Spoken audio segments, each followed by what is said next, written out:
I get this question asked all the time, and I'm wondering if you do as well. Can you get to a top tier executive level in a corporate position without having a traditional 4-year degree? I have a degree, but I think that the question is still relevant. I hear people ask it, and I often wonder if it actually is impactful to your career, or is that just a perception that the individual or us as a society puts together. And then, from the millennial front, I think now the question is kind of like, is it worth it? Like, the degree, like, does it actually advance you how it should? So really, I see it from both sides, which lends to an interesting conversation. Yeah, I think there's two sides of that conversation, and maybe even a debate. And I would encourage everybody to ask them or think about that question. But that's not all we're going to talk about today. We're going to have Mike Popp on the show, and he's also going to talk about how he developed and leads teams. So it's not the only topic that we're going to jump into. Yeah. And I think the conversation about him developing struggling teams, whether if we relate it to the degree, maybe, is that needed to connect with people and influence and engage and turn somebody around? Or what are all the other things, the intangibles that help a leader be impactful and be able to be a change maker? Yeah, I'd be interested to hear, and I hope that people reach out and tell us where they landed on this conversation. And get the degree, not get the degree. Let us know. Welcome to Grandpa and the Millennial, the podcast for thought-provoking leadership conversations sparked from real-life leadership journeys. I'm here with Anthony, the Grandpa. I'm Natasha, the Millennial, and our mission is to help you, the professional leader or new entrepreneur, effectively influence, inspire, and develop both yourself and those you lead. Today's episode is going to be with Michael Popp, Senior Vice President, Real Estate Lending. He has over 37 years in the business. He's managed multiple lines. He's managed teams from 40 employees all the way to 1,000. During that time, he's turned struggling teams into striving teams. He has all kinds of different lessons for us, but we're going to focus in on 3. What is the hard path to corporate success without the traditional 4-year degree? How do you effectively engage and communicate with others at all levels? And then how important is a mentor in your personal and your career development? So sit back, listen in, and enjoy this episode of Grandpa and the Millennial. Grew up in the Bay Area, Redwood City, California, raised by a Navy father who was from Pittsburgh. So I'll let folks out there paint a picture of what an individual from the steel town working for the Navy is. Interesting. I'm going to stop you already. So, oh, boy. I know. I was going to ask questions. So were you a Navy brat? Were you guys moving around? Was he still active when you guys were in the Bay Area? No, not a Navy brat. He was at Moffett Field in Mountain View, a mechanic on the big airplanes that would go out and search for submarines. So wow. When my mother and him had myself, he was just out of the military and working for PG&E digging holes. Oh, interesting. Super interesting. And just you, or you have siblings? Have a sibling. Brother is 3 years younger than me. I'm assuming strict. Were you raised? Was it a strict household? We'll paint that picture. So East Coast, steel town, Navy, blue collar, rode in the back of a pickup truck, getting, beer cans tossed out the window and smacked in my face. So that was the one side. My mother's side was the nurturing, and I call it the protection mode mother, right? Dad's home from work, make sure your chores are done, and so on. So you're spot on that. Balance. It's good. That's good. And would you say middle class, upper class? Where were you guys as far as, how would you describe that? Yeah, I'd say middle class, right? We didn't have a lot of money. We ate, SOS for those Navy folks out there, but raised, middle income, grew up in a nice little quiet neighborhood in Redwood City and enjoyed that. So let's go into high school. So did you stay in the same town as you transitioned and went through your adolescence and into high school? Yeah. So went to elementary school, high school in Redwood City, went to Woodside High School, played sports, played baseball, played soccer, thought for sure I was going to be a professional athlete and didn't really think about the future, right? Everybody wants to be a professional athlete. And so was that your path? Were you on the path to say, okay, I'm going to go to college and I want to be a professional athlete? Or was there another course? Did you have a backup plan? No, I think my main course was in both baseball and soccer. I was doing pretty well, better in soccer. And my goal was I knew I wasn't going to be a pro athlete, by the way. It was a dream, but I was skinny, believe it or not. You can't see me out there, but put on a few pounds since then.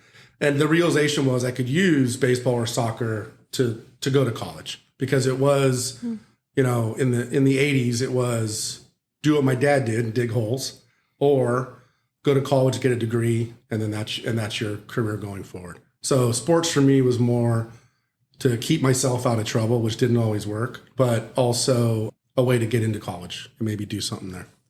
And so as you're going through high school, you have a brother who's 3 years younger than you. Are you a role model for him? You're talking about sports. You're also saying you get in a little bit of trouble trying to read between the line. Are parents looking to you to be the role model? Were you that role model? And what was that relationship like? Yeah, we love each other.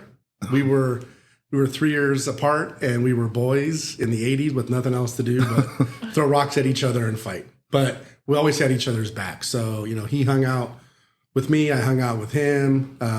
Could lead to problems in the park when he makes a basketball shot on me and I got to put him straight. But I would say a role model to help him kind of transition as he got older into high school and make sure he didn't get, bullied around or anything like that.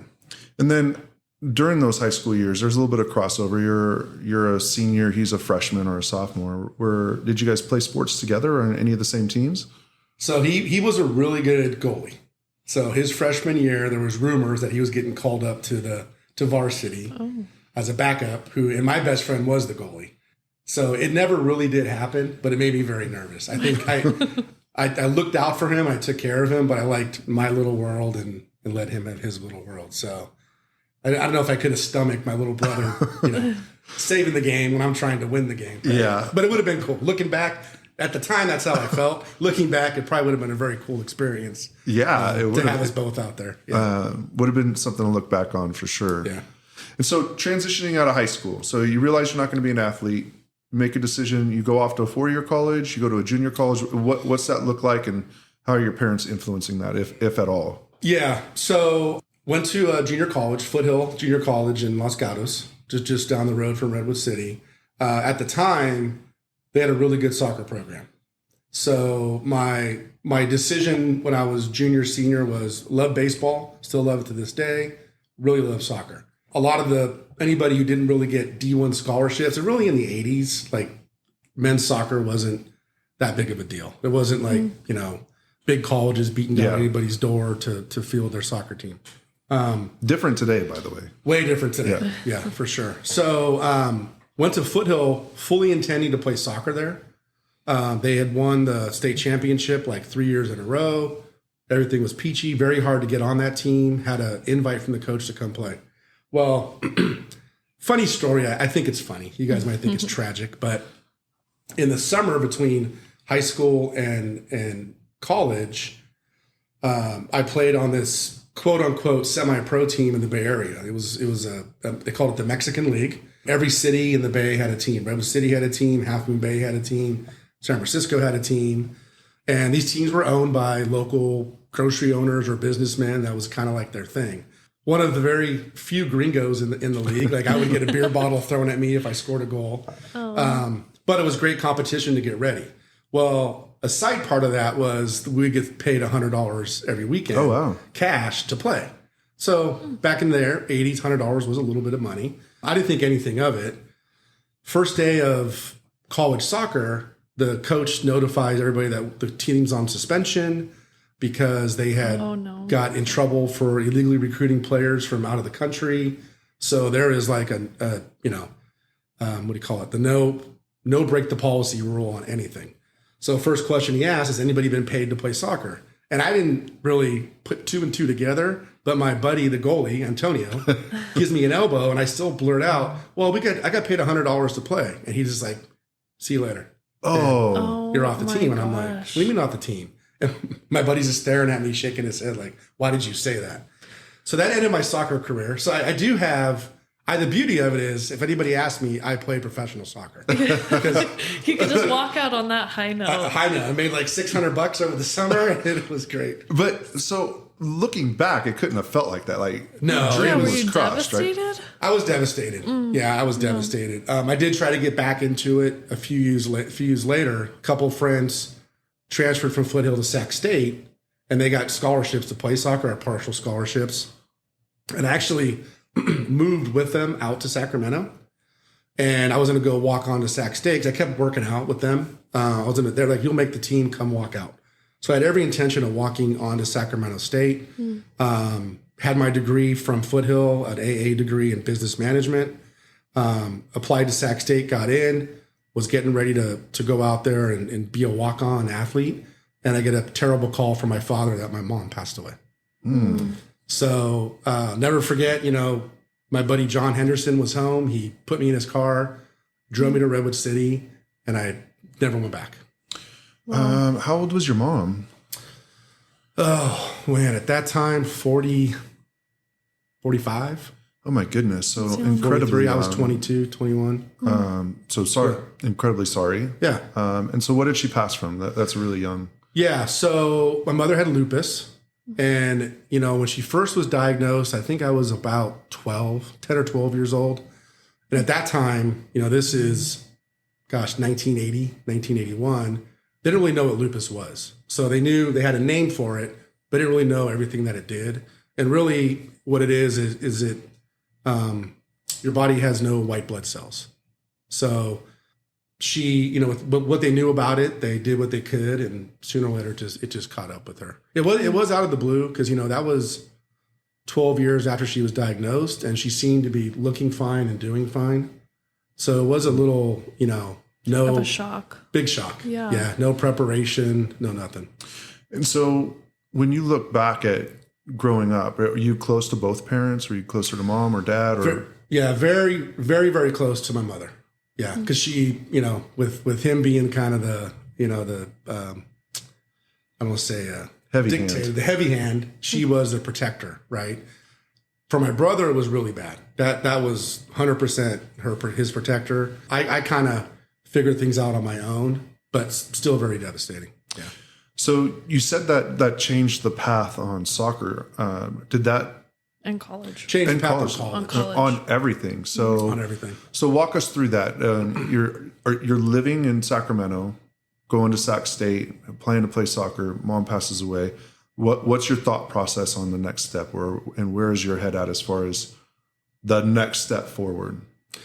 Yeah. So the next step forward was, what's next, right? So I get home. My dad's obviously, in tears. She was also the financial side of the family, so she balanced the checkbook. We did have to balance checkbooks back then, and so she paid the mortgage. She knew the bills. She knew, here's your spending money for the month. So his reaction was kind of like, what am I going to do, right? So at that point, I just made the decision to stay home to help him kind of figure out what's next. Didn't go back to Sac State.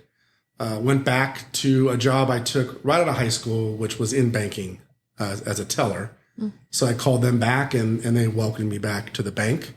And from there, I just fell in love with banking.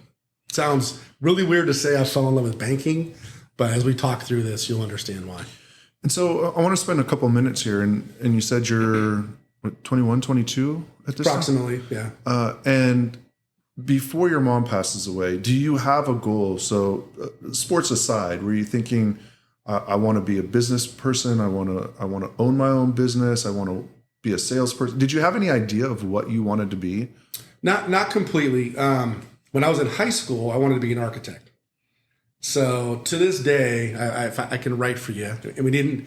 Sorry to keep going back to the millennials and making them feel. that's what we do. That's good. But Yeah. we didn't have computers. Like literally, my senior year of high school was the last year that they taught typewriter class on a typewriter.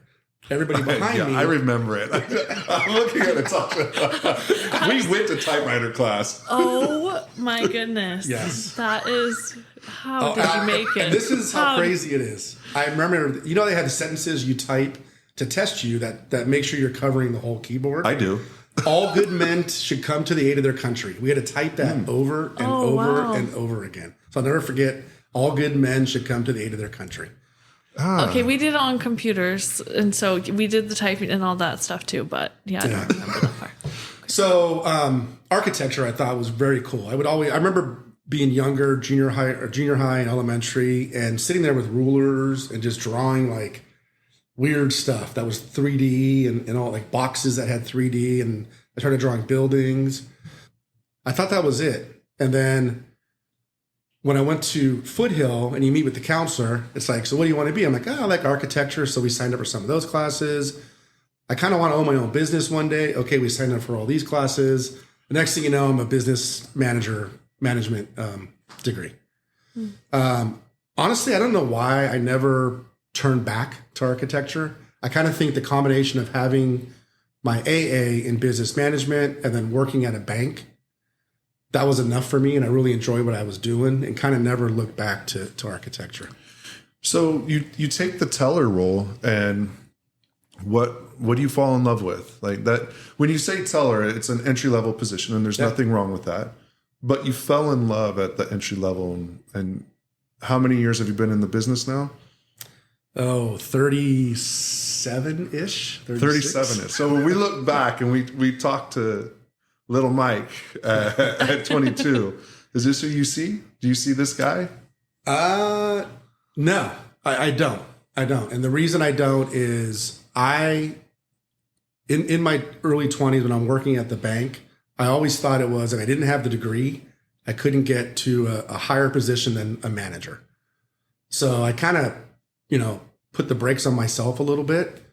But that's what kind of got me excited about banking, because after a few years, it tricked with me that, hey, you don't need a degree to get into lending. You don't need a degree to get into sales. Mm-hmm. You don't need a degree to get in operations. So I love telling the story to anybody that'll listen, that if you don't have the ability to go to get a degree, a 4-year degree, for whatever reason, be it money, be it you're not a school person, banking is an awesome industry to get into with a lot of different career paths that you can go through.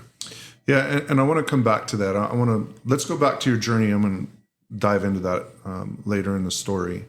So as you're going through, you've just lost your mom, you stopped going to college, you've given up on the dream of playing sports, you're a teller, you're in your 20s. What does this look like? Is it you get up, you go to work, you come home, you eat dinner, go to bed, or is there a different, what kind of path are you on for those years working at the bank? Yeah. So it sounds grim, right? When you say that to me, it sounds like, oh boy, I was in a grim place. And I was in a grim place, right? Mm-hmm. I was back in Redwood City. I did have a girlfriend who was my wife, Tracy. So I had that, I had that support there. But as far as life goes and career, I was just lost. I didn't know what to do. I probably took care of my depression in a way that's not the healthiest way to do it.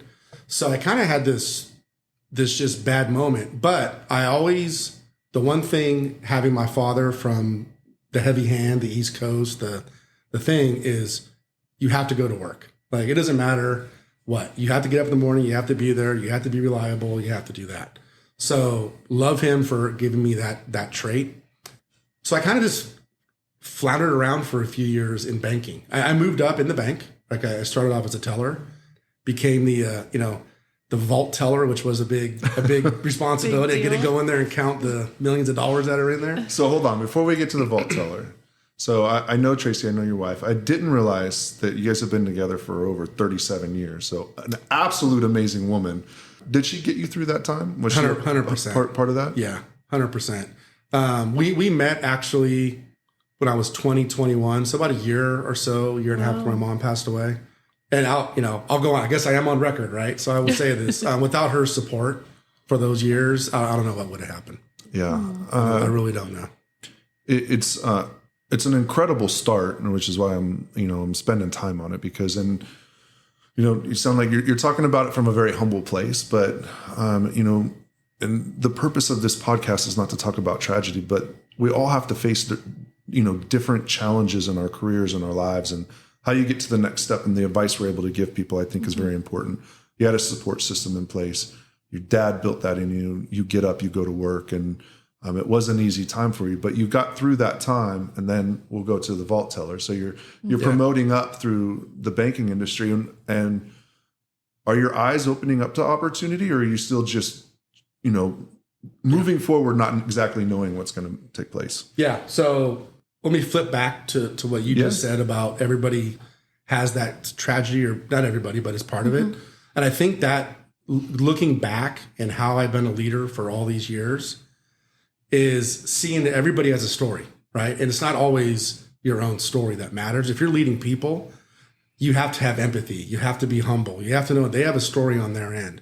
I'm thankful not only that I had Tracy to help me through, but I had great leaders at the bank that got me through as well.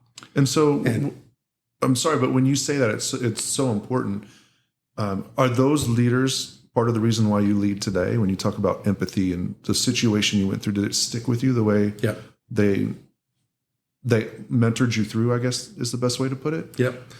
Yeah. So I'll give you kind of a visual of what a bank looked like in the 80s, right?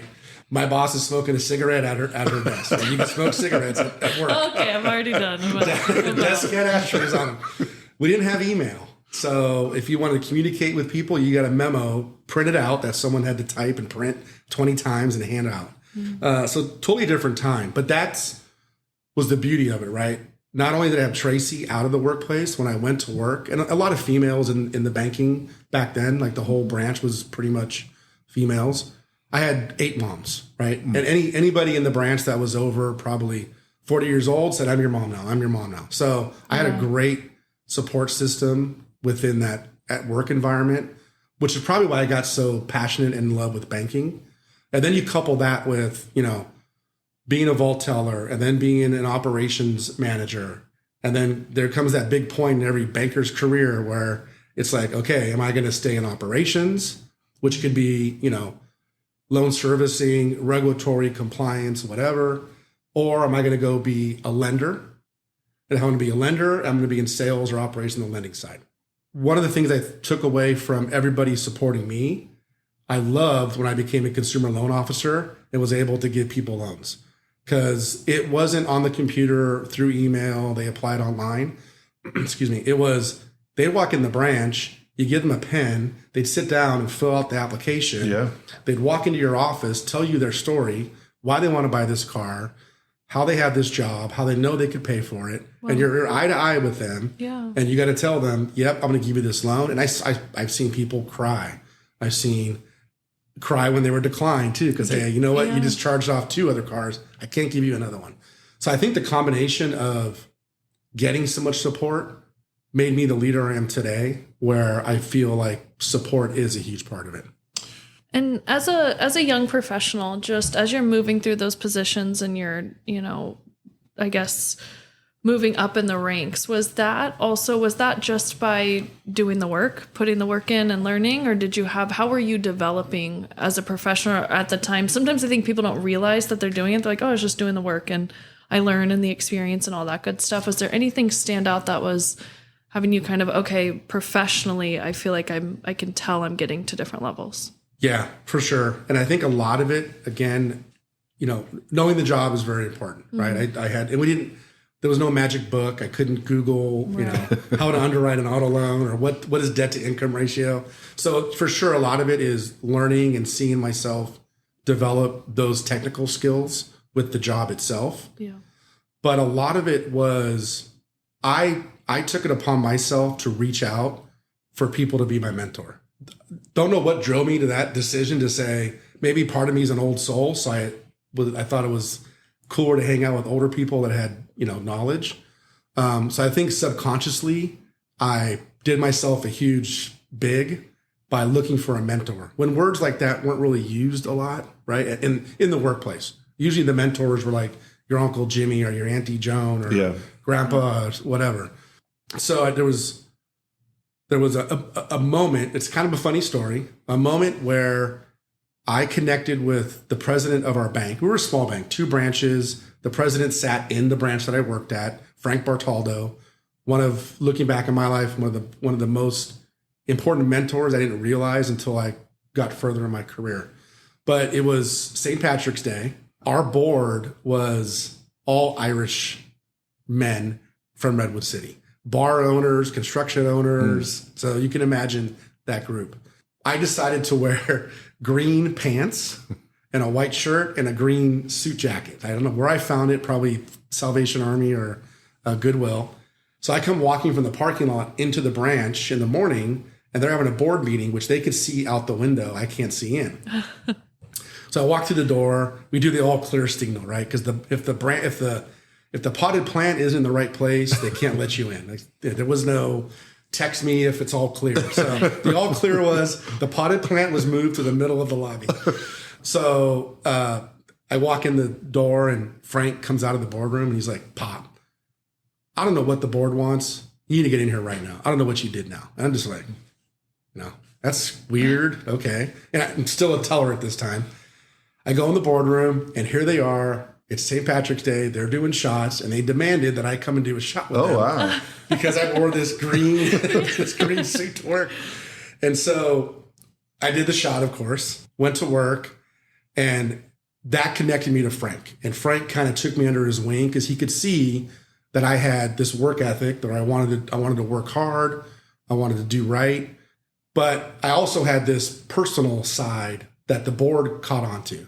So he told me, he's like, you have it. Like you have what it takes to be a good leader. Now you need to get your, what together and figure out what you want to do. So he kind of helped direct me through, do you want to go into commercial lending? Do you want to go into consumer lending? And kind of be really the foundation for my whole banking career. Such a theme. The mentors. Finding a mentor or a mentor finding you across like multiple guests. We've had them that be really a big game changer. And I love when it's not forced. And don't get me wrong, we have a mentoring program at SAFE. I'm a mentor. I have two mentees. Is that what they're called? Mentees? Or I think so. Yes. Maybe. Sounds like a praying mentee. Two that I get the pleasure of working with, and I'm super excited. But I also think there's an important side where it just should happen naturally without having to have someone request to sign up. I feel like as an older person, be it at work or wherever, sharing our knowledge, sharing the experience that we have is very important. And some of us don't know to ask. Sorry to cut you off. Some people aren't comfortable asking or don't know. So when you have somebody that comes up to you and says, hey, I see something in you, that I think is the game changer from the other side. I've had people like, what are you talking about me? Right. And that just changes your trajectory. Yeah. Yeah, I agree. And then, at our age, Mike, when I think through it, I didn't know the impact that it would have on me to develop somebody else and see something in somebody and watch them progress through their career. And once you're able to do that, it's addicting. You're like, it's not that you or I as a mentor is making somebody who they are. We're helping them with the path, but to watch them see it and take steps is just so rewarding. It's amazing. So I recommend to everyone, if they can be a mentor, to be a mentor. It's beyond amazing. And they're looking at me right now because I'm pulling my wallet out. But so on what you just said, right, is that's where the power, I think, of being a leader is when you recognize someone, and it's as simple as a tap on the shoulder and just says, hey, you got it. And they're like, what do you mean? I'm telling you, you got it. You stay on this path, you keep doing what you're doing, you're going to do amazing things. And the cool part is when that person comes back to you a year or 2 years later. So this is, I probably had this on my wallet for, at least 15 years, probably a little more than 15 years. Wow. And I had a young lady who was working in my department. She was a loan processor, and she was someone I went to a couple years before that and just said, you got it. Like, you're doing great. Let me know how I can help. Keep doing what you're doing. Keep asking questions, whatever. 2 years later, she comes over to me out of the blue, and I was in a different department at this time. Comes over, says, in the Chinese New Year, we have this tradition where there's $1 in here, and it's a sealed little envelope where we give this to people we think, gave us inspiration or helped us out. And I want you to keep this with you. It'll bring you good luck forever. So I have not, it's in pretty good condition too. Yeah. Has not left my wallet. Really This is probably the third wallet in 15 years, but has not left my wallet. Yeah, it's an incredible story, and it's so rewarding. And I have going to ask the question. So it sounds like this was in your 20s still. Is Frank still alive? Do you know him? No, Frank, not sure when he passed away, but he did pass away. Probably stayed in contact with him. I worked for that bank up until 1999 when I moved from the Bay Area out to the Sacramento area.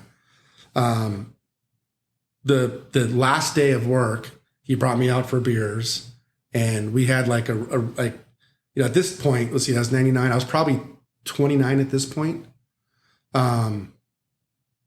Took me out for a drink, had this deep conversation on, first he just said, hey, let me get this out of the way. You're going to do great. I know you're going to be you're going to run a bank one day. You'll be a president like me. I could tell you have it.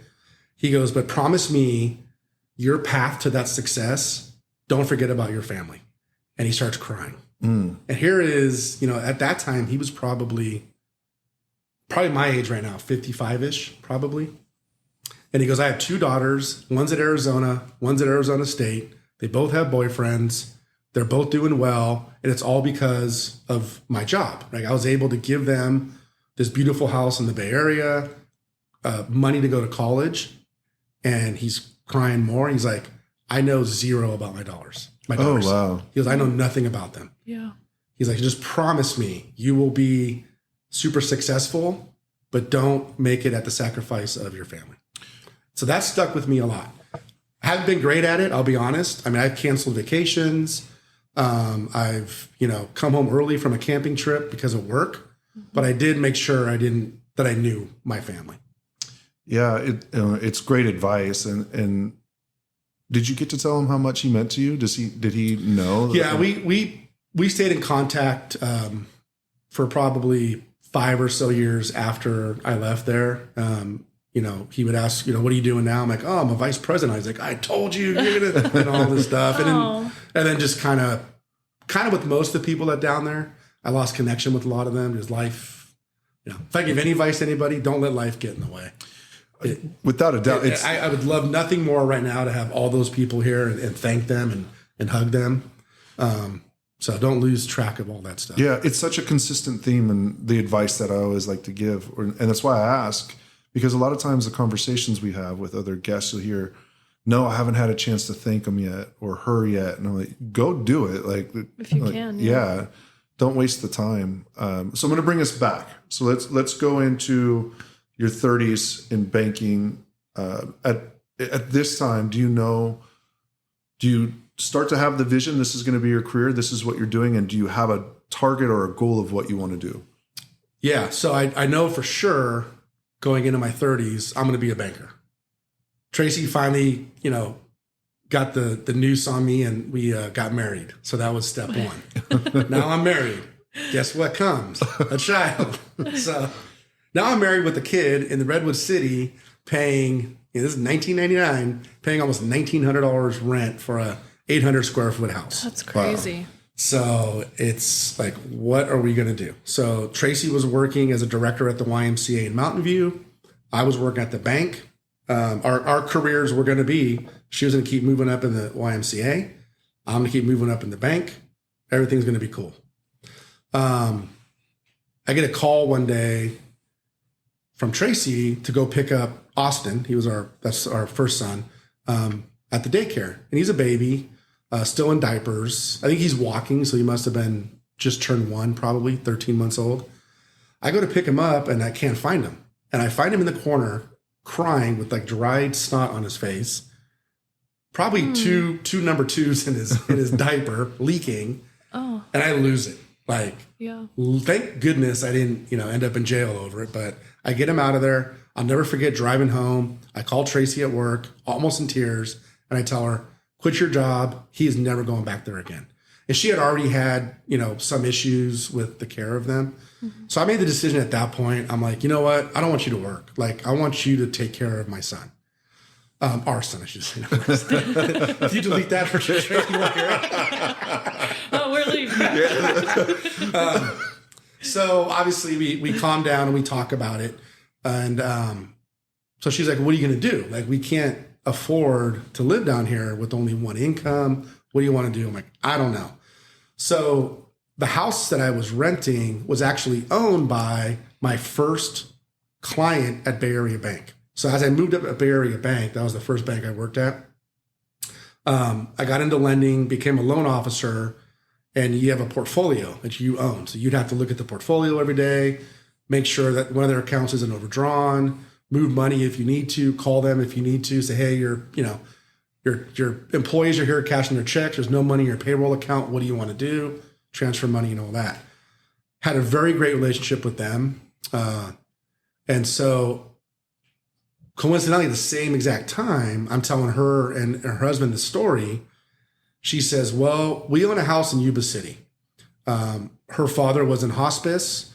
They were very successful. They had the money to do it. They got tired of hotels. So they bought a house in Yuba City. So when they go visit him every weekend, they get to stay at this house. So they go, we have this house. We're going to rent it out. He passed away, so we're not going to go to Yuba City. You can rent it for a year. And if you like it, you can buy it at the price it is today. And so I tell Tracy, and she's like, okay, well, where are you going to work? I'm like, I don't know. Mm-hmm. So one of my old bosses at the bank took a job in Auburn at Placer Sierra Bank, and she was a branch manager. And I'm like, okay, well, let me call up Lori, and see what she has. I called her up. She's like, I need an assistant manager tomorrow. You're hired. Go to HR and do the interview. I'm like, great. So I tell Tracy, we're moving to Yuba City. No clue where Yuba City is. Yeah. Never heard of it about it in my life. Work out the job with my boss. So now we're doing this. And it feels like it happened overnight. So she drives up with Austin, looks at the house, compared to what we had in the Bay Area. She's like, this is great. I load the U-Haul. I drive to Yuba City. And as I'm going north towards Chico, I'm like, what did I just do to my life? Yeah. Like there's I left nothing out there. all my friends, the family I have down there. I'm moving to, I don't even know where I'm at right now. I'm in rice fields and mosquitoes and stuff. But I'm like, whatever, I got to take care of my family.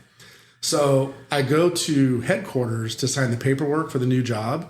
And thank God, the head of HR goes, why do you want to go back to the branches and be an assistant manager? Like, we have a VP of consumer lending open.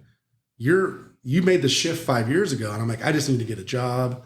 So suffice to say, my old boss was very upset because I left her hanging. Mm-hmm. But thank God for an HR person who is a great leader, by the way, for seeing the right path for my career. Wow. And got me back, very fortunate, back on my career path of oh my goodness. So you had someone who, from an assistant manager to a VP is what you ended up with. Right. Just recognizing my resume. Like, she's like, why are you going back 4 steps? Yeah. Wow. That is someone taking the time and understanding not just the resume, but the person and the opportunity. So I would imagine it's a pivotal point in the career. Very pivotal point. So be sensitive to time. I'm going to fast forward us a little bit. So throughout all of this time, as your VP, your manager, your different positions, you have teams under you? Do you have people under you? Yep. So let's move forward into 40s. What are your 40s look like as far as roles and positions that you have in the banking industry? Yeah. So in my 40s, I leave the banking industry and I go, probably in 2007, I go into the credit union world. So when I get there, I'm a vice president of consumer lending, have a team of about 40 people or so. From VP of consumer lending, I get moved over. And when I kind of a little backstory here, when I took over consumer lending, engagement scores were low, morale was down, service wasn't great. So I kind of turned that whole thing around and was recognized for doing so. And I get the tap on the shoulder that says, hey, mortgages kind of need some attention. We're going to move you over there, but you can go back if you want. So I go to mortgage, almost the same situation. I have 30, 40 people. They're not happy with things. That team, I really didn't turn around very well. They did not want to turn around. So I think 2 of them survived. And when I left mortgage lending, I think we had 180 people. So grew that team from 40 to 2 and then back up to 180. So let's spend some time there. I have some questions. So this is such an important point, is that you have a team. So two teams, similar situation, people aren't happy. You're brought in to, be a change maker, difference maker. One team gets on board and kind of changes, and another, you said the other team just didn't want to. So what is the difference in dynamic? If you're the same leader, how does it, how can one team do well and another team not? Yeah, great question. And it literally is the Grandpa and the Millennial. Because in lending, in banking, there is usually a age to career pathing and what you do in your career. I think probably the easiest way to put it is underwriting. So if you're an underwriter in lending, you start off in consumer lending, and then you go and you start off with secured, like auto loans only. And then you get more authority and you do unsecured lending. And then you get more authority and you do home equity lending. And then you make the big move to mortgage. So mortgage was an older department from an age perspective who have been doing it. We've been doing this way for 20 years. The consumer team was a younger team. They were ready for change. They were, they were open to it. They thought it was great that somebody was listening to them, and they jumped on that right away. The team in mortgage was more about, well, that's how I always done it. If you don't like it, too bad. And it was a challenge, and I gave everybody an opportunity. I think, people were in their situations at work, and as a leader, it's our job to understand why they're in that situation, give them a path out of it up in the organization, or they can self-select at one point and say, this isn't for me. So with that team, it was, here's how it's going to be. Are you on board or not? And most of them were like, no. And the mortgage business is a lot different than consumer lending in a retail institution. So just the dynamics of the age of the people and where they were at in their career. Yeah. How many difficult conversations did you have? You had 40, you went down to 2. 40 was 2, so probably 38 difficult conversations. And did you take any of that personally? Did you ever think like, maybe, man, if it's for me, so I can see it, but if I have 30, I'm like, man, 38 people, is it me or is it 38 people, right? Yeah. If only 2 agree. So just curious, did you take it personally, or you just knew like this is on them? I knew it was on them. And I do take a lot of stuff personal. I take anybody you've talked to that I've either worked with or led going back 30 years. The only thing I want every day when I go to work is I want all the employees to be happy, and I want all the customers to be happy. And I know 1,000% when that happens, all the numbers work. Right. I was going to say, I don't want to gloss over this because I think it's important. And Natasha, your point's incredibly important. If I had 40 people and I got down to 2, there's a couple of things. One, at some point I'd be like, you must have had a great support system from those around you to say that you were going down the right path. And I've known you well enough. And anyone who's a leader who's gone through this, when you have 38 people or you have 5 people or 10 people, there was a process and there was opportunity and there was conversations and there was a ton of work on your end to try and make that team work the way it was before you got down to 2. Yes. Yeah. Yeah. The transitions are important here in this conversation. It wasn't 40 to 2 overnight. It was only 2 of the original 40 made it 3 years later. So this was a transition of a ton of work, giving them opportunity, giving them education, explaining why this is not the correct way to do it and this is the correct way, giving them all kinds of chances to do something different. If they didn't like what they were doing, do you want to do something different? Let me help you get into that. So great point. It wasn't easy. It was a physical and mental stress, mind you, at the same time where I'm trying to redesign the whole foundation of mortgage lending at the company, because this is 2013, they were still doing paper files. So you could imagine mortgage files stacked everywhere. Nothing was automated. Nothing was technology. So while trying to refocus this team and try to find their strengths and help them build it up, it was working on the other stuff. And I have to spend a couple of minutes here because it's so important. So I've been through similar situations. From the outside looking in, for those who are not in a leadership position yet, or those who haven't had to go through this transition, when you came to work every day and everybody that was looking at you over that 3-year period, the people you worked with, for the most part, I would imagine, I'm making an assumption, correct me wrong, they don't know the conversations you're having in the background. They don't know the meetings you're having with your bosses. They don't know the stress that you're having at home, waking up in the middle of the night, not being able to eat, whatever the case may be. And it's not a woe is me by any means. Everyone just looks at it and says, oh my goodness, brought it down from 40 to 2, and some assumptions might be made. But the personal stress, I would imagine, was incredible to get through that transition. And that's part of being a leader and taking that on. Is that a fair characterization of what you might have been going through? Yeah. Great characterization. Leadership is stressful.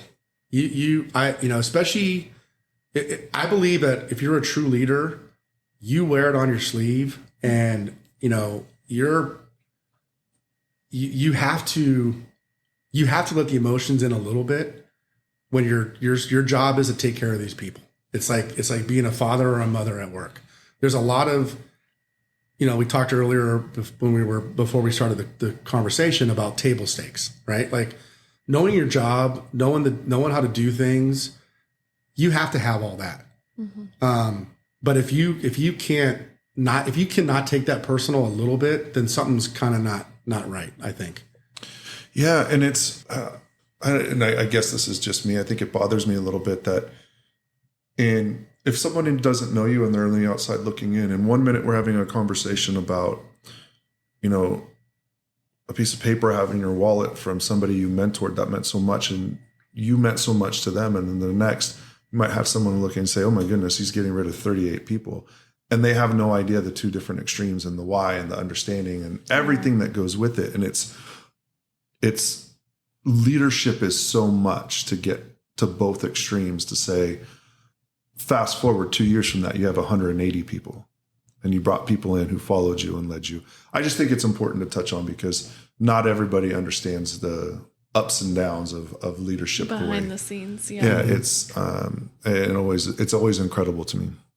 Yeah. And especially in financial, in banking or credit unioning, whatever you want to call it, the higher you move up, you have a fiduciary responsibility to the customers and the members that you serve. So there is a lot of decisions that are made that you can't share with your team as to the why.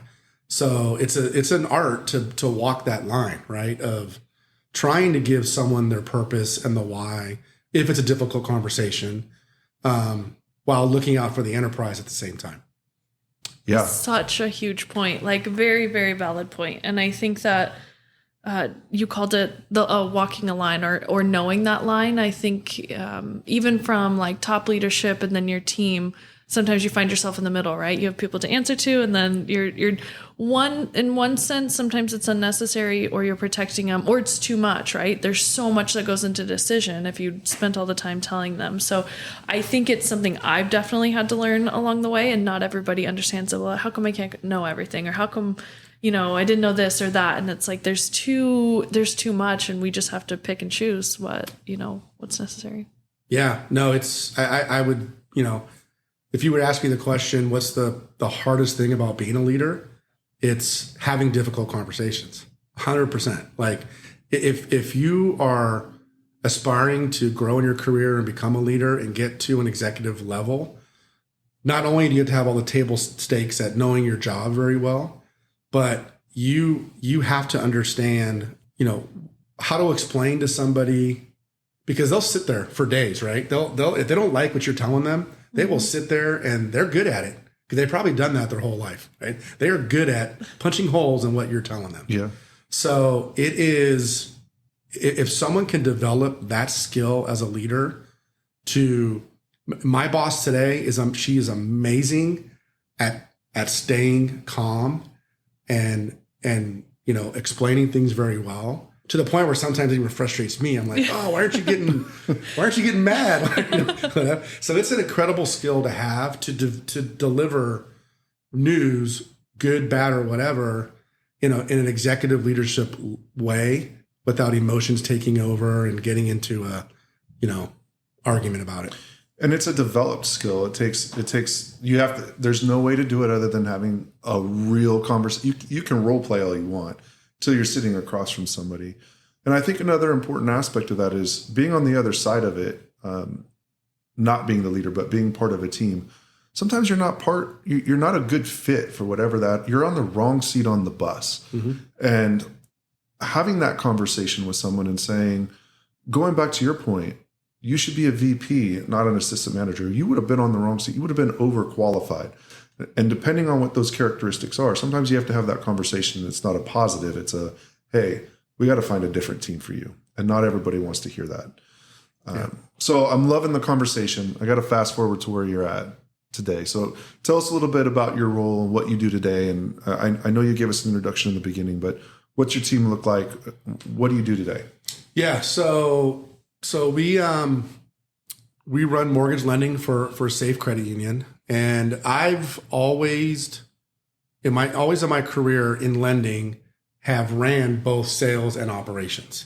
So it's sort of unique these days where you have somebody who's wearing both those hats. Two different skill sets for sure. You guys know, right?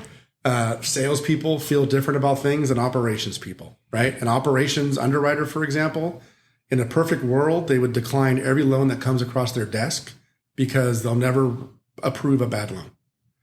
Sales side wants to approve every loan in the world because everybody pays their bills. No one ever doesn't pay their bill. So I run both of those teams. We have 20 plus sales mortgage officers and about 40 operations people. I have a VP of sales and a VP of operations. So, I lean into them a lot to kind of carry out the tactics. So really responsible for the vision, the strategies, the vision for 1, 3, 5 years out. Where are we at now? What do we want to be? What do we aspire to be? And I have to align all of that with where Safe Credit Union as an entity wants to go as well. So lending, the other thing I love about lending is we play a big role in success, right? Like getting deposits, what banking is, get $100 from you. I give Natasha $100 and I give you some interest. I charge her some interest and I keep the difference to cover my expenses. So it's just really running the strategy of how mortgage lending can help meet the needs of our members, our communities that we're in, and grow the organization as well. So going back 37 years, you didn't end up finishing college. You are in an executive position with incredibly successful. Is that normal? Is it normal to be able to climb that ladder? You talked about a little bit about the, we can call it imposter syndrome, maybe without having the degree and those type of things. But is this the path? Can it be the path? It can be the path. And I love this. I haven't heard that word used in my situation, but it is imposter syndrome. I can't tell you how many times I've sat around at tables over the last 30 years at work with, other people and not having the confidence that I should have had with the experience that I gained. Like I knew when they were talking, I'm like, they don't know what they're talking about. But, this person went to USC and they have a master's in this, and this person has this. And some people I didn't know, right? But I kind of took it negatively and I let it probably shut me down sometimes when I should have just been speaking up. So I guess my answer would be yes, it can be done. It takes a lot of hard work. We kidded earlier about when you see a job posting, it's bachelor's degree or equivalent work experience, right? It's a rough road on equivalent work experience. It's you need to always be that person that steps up. You have to get things done. You have to know what you're doing. You have to prove yourself. And even when you do that, it is, to this day, I have such scenarios where everybody's talking about, this and that. And I'm just like, I got an AA from Foothill Junior College and I'm smarter than all of you people. So obviously the older I get, the less I care about a lot of things. But it is something you have to be prepared to deal with. So when you look back through your career, and I'm the same way, I went to the military, I didn't get my career, and I've worked through that path. So some of my questions come from experience. Did you find yourself working harder than the other people in the same or like positions because you felt like you had something to prove? Early on in my career, for sure. Yeah, I would make sure I always spoke up or put my name in the hat on certain projects or certain things that maybe put more work on myself, which caused me to work weekends or late at night. So I learned, once I got the equivalent work experience, then I was like, whoa. Like, hey, I got this figured out just like everybody else. So it dwindled more later in my career, but early on, definitely felt like I had to work harder than So, question for both of you, actually, because do you think that stems from your own thought of like societal pressures, like, oh, they're going to know I don't have a degree, or they talk about theirs and I'm uncomfortable? Or did you literally have people, like maybe the guy or girl with the degree got something over you when you deserved it? Or like, I guess that's the question, is like, is it actually happening, or is it stemming from your own insecurities of not having one? Does that make sense? For me personally, I think it's the latter. It's my insecurities, not someone telling me you didn't get this promotion because you don't have a degree. Mm-hmm. So I can't even recall a situation where I was told someone got the job because they had the degree and I don't. For me, it was always personal, inside of me. Yeah. Probably caused myself a lot more stress than I ever needed to. I would get compliments from coworkers who had degrees, and one of them was pretty close to me, and he would tell me, because I can tell in these meetings, like, you don't come across as knowing everything, because I'm telling you, you know more than me and most of the people. Don't worry. And he knew my problem with the degree. He's like, don't worry about it. You proved yourself. Step up and do it. And so I got better at that. But early on, it was my own insecurity with it, for sure. I'd say mine's a combination of both. So mine stems from my father. My father was a police officer, had his degree. And if you didn't have your degree, he said, you cannot make it and be successful. So that's where it started. Mm-hmm. Throughout my career, I've seen in different instances where someone would be overlooked for an interview or something as it's going through, different, recruiting or people and saying, oh, they don't have the qualifications. And then I'd have to be, let's look at their background. So it wasn't direct to me, but I saw the conversation happening with others. And then I self-reflected, like, if it's happening to other people, it's happening to me. And so it's always been there for me. It was why I asked the question. I will put the extra work in to say, I will not leave a gap for anyone else, regardless of degree, not degree, whatever it is. I'm going to outwork them. Yeah, I think, and that's a good thing. I think you have a little bit of a chip on your shoulder, work a little bit harder.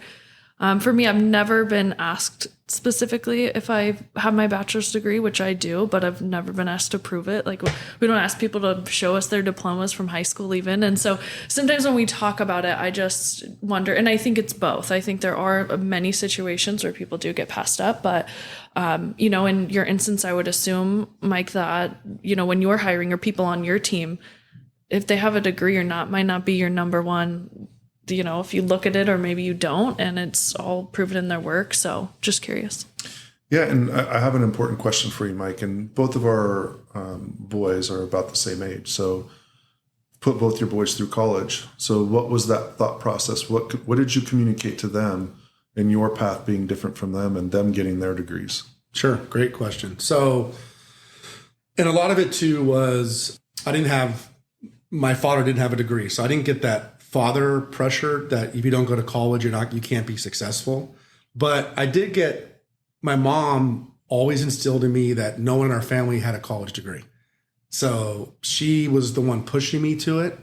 And so I've always held that close to myself as like, did I disappoint her? Did I let her down? Mm-hmm. So with both of my boys, you can't make people do what they don't want to do. But I tried to instill that, hey, I just kind of how I worded it was, trust me, your life's a lot easier if you have a degree, just from and going through what I've been through with not having one. My oldest, Austin, got his degree from Sac State, just graduated this past June. Congratulations. So incredibly proud. And I told him, like, you're it, dude. Like, you are what I was going to be, the first one in the family from both sides that have a degree. Both sides being my mom and dad, not my wife. But And then my youngest doesn't want to go to school. he just doesn't. And that's fine. Like, obviously he can be successful without it. He's just turned 21, so he'll figure it out. But I try to instill on them that the degree is important. I do think it is. I think it's a lot to overcome depending on what industry you're in.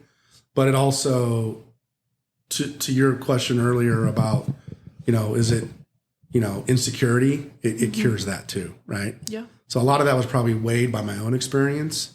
I still go back to, no matter what anybody tells me, hard work and being that person, quote unquote, that person, means more in most people's eyes than anything else. Agreed. Yeah, we are absolutely aligned, and these hours go by so fast. So we are going to ask you a few staple questions. This has been incredible. So you want me to ask, or you want to go first, or you want me to go first? I'll go first because I have a few. One slightly not staple, and then I'll get to staples. But so just lastly, to kind of wrap up some of the teams you've led and things like that. Why were you the guy that they called in to change a team? What do you think about your leadership style? Maybe it's principles, maybe it's, things you held true to, but why do you think you were the one that they thought, he can be a successful leader in this situation? Yeah. Well, obviously it starts with being successful one time at it, right? Because the first time they don't know. I go all the way back I worked a summer at the YMCA, and I don't know why I did this, but I did it. And I've thought about this the rest of my career. Wow. So it's the first day of summer camp, right? And here come all the kids. And it was my first year running a summer camp. And then I hear all the counselors from the year before go, oh my God, I don't want that kid on my team. I don't want that kid on my team. I don't want that kid on my team. So everybody's picking their teams. So I walk over to the head person, I guess the head counselor, whatever they called her. And I said, give me all those kids. She's like, what? I go, put them all in my group. She's like, why do you want to do that? I said, well, one, it makes all your lives easier because they're all together disturbing each other. Instead of putting one bad apple on each team, give me all the bad apples. And then two, I guarantee by the end of this summer, my team's going to be the best. And sure enough, like I told my team, this was 1990. So you can get away with a little bit of like, all right, you little, if you don't listen to me, I'm going to whoop your butt in the parking lot later. So you get away with a little bit of that. But we just became an awesome team. And I think all those kids saw, wow, this dude is looking out for us. And I don't know where that came from. I think a lot of it just came from my dad working hard and telling me to be the person that volunteers. Like, if no one else wants to dig the hole, dig it by yourself. Like that kind of attitude. Yeah. And that has stuck with me when I go to fix a team. You don't walk over to the people that are doing well. You walk over to the ones that aren't doing well. And you engage with them. You listen to them. You understand, why they're not happy and why they come to work and mess up the team, aspect. And then you earn their trust. And then once you have that, they'll go to battle for you. So I don't know if that's a magic answer there. No, it's good. Leaders are supposed to be in your corner. I think it's a fantastic answer. Okay, two questions. One is my staple one. So Pope's favorite ice cream.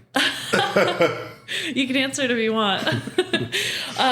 Depending on age, I asked this question back a few years. But if you could talk to your 30-year-old self, knowing what you know now, being who you are now, what advice would you give yourself? Oh, that 30 years old was a big year. Getting married, then having a kid. I think the advice I would give, as far as it goes with my career and work, I think I would tell myself the same thing. Work hard. I don't know if I would tell myself to go back and get a degree. I might tell my 30-year-old self, hey, just go do it because you can't deal with it well as you get older. So just go do it. But I think I would tell myself to take better care of myself mentally and physically. I think I was dealing with a lot of that in my life. And like I said earlier, with my mom passing away, haven't put that to rest, and it comes into my life every day. And then I know when your body feels good, you do good work. Yeah. So I think I would tell myself at 30, hey, you're in good shape still, stay in good shape. If you're having problems, if you're wearing it, like you said, you take stuff personal, talk to somebody. Like there's people to talk to. Don't be, it's another trait that I got from my father was not being a great communicator and not sharing my thoughts and my feelings. So I think that's what I would tell myself. I selfishly ask this question and just take all the advice for myself. So thank you for answering. I'll let you go, and then I still have we have the last guest question, so I'll go after. So if you could talk to one person one more time, living or dead, or maybe someone you've never even met, who would it be and why? Probably my mom, I think for sure. Mm-hmm. One, I would, I'd want her to know that, I made it. I wouldn't rub it in that, I made it without a degree, but I want her to know, because I didn't get to say goodbye. I didn't, it was, literally got home from playing in a summer baseball league and all sweaty and get this call, like, what in the world's going on? I think that for sure would be the one person I'd want to talk to and just, give her comfort that you raised me well and I'm successful and thank you. You have 2 grandkids and kind of all that. Yeah, it'd be an incredible conversation. She's proud. Yeah. That's really good. Guest question? Guest question. All right. And then inspire.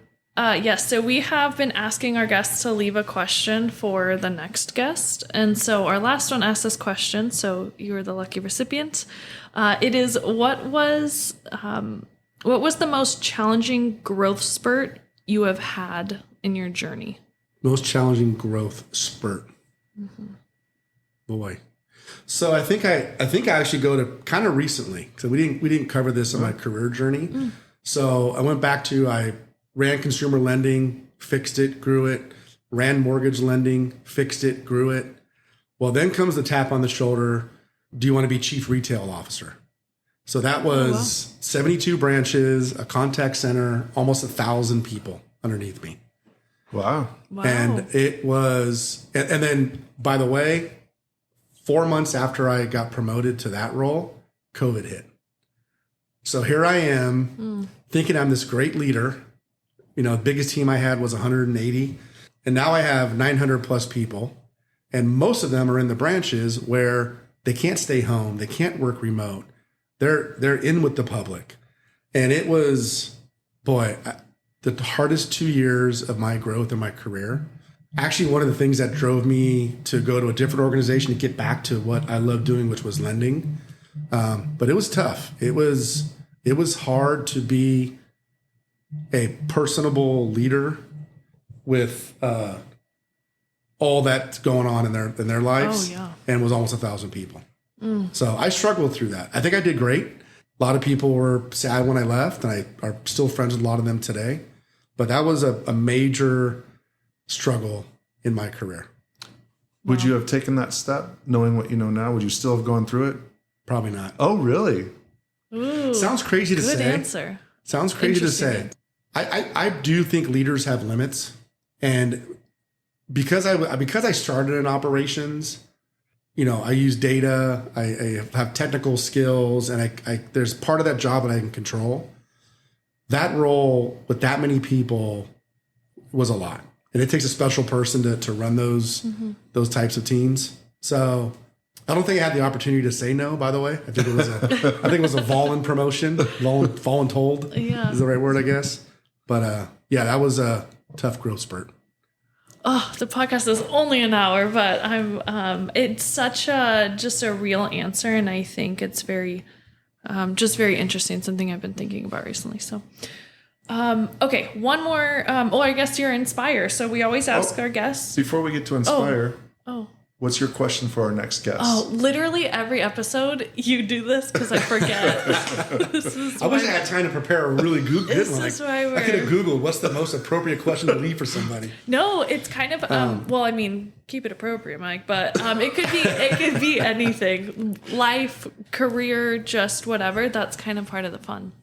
I think my question will lead into the inspirational thing. Is can we answer both? Can I answer your inspirational question at the same same kind of sentence here?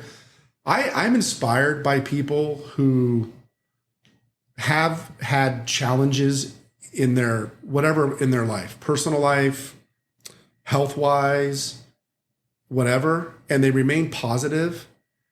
I think it's so inspiring when I work with someone who's had a tragedy and it doesn't get them down. Like obviously it does, but it doesn't affect who they are and how they interact at work. I've had a good friend whose son just got through cancer, and the kid's an inspiration. Like he just graduated high school. He's going to San Diego State, still taking pills for chemo and stuff. But I'm sure he had his moments at home that I didn't get to see where he was down and out. But man, he went back his senior year, played high school baseball, even though the chemotherapy left some effects, like his arm is not strong, so he can't really throw. Stories like that inspire me because, I spent a good part of my early life feeling bad for myself and letting it affect who I was and how I performed at work or acted like a friend or at the time boyfriend and husband. So I'm really inspired by people that can kind of deal with that stuff and not let them get them really down. Yeah. Yeah. That's fantastic. And so the question, I guess, would be, when were you the most vulnerable in your career? oh, it's really good. Really good. Yeah. And favorite ice cream too, I think is always cool. What's your favorite ice cream, Mike? Butter pecan. Butter pecan. Weird. That's millennials like. It's actually like that's an old person's answer. What's butter pecan? I am not gonna lie, I thought it, but I never would have said that on the recording. Oh my gosh. Oh goodness. Butter pecan. That reminds me of like my Nana's purse. Right, those little orange butterscotch The things. wrappers, in church, you're trying to be quiet and just eating them, Yep. Oh, Mike, this has been an incredible conversation. So appreciate the insight. I appreciate you being here, coming to our studio, which is my kitchen, and hanging out with Natasha and I. So thank you very, very much. Yeah, again, thanks for having me. You guys are great hosts.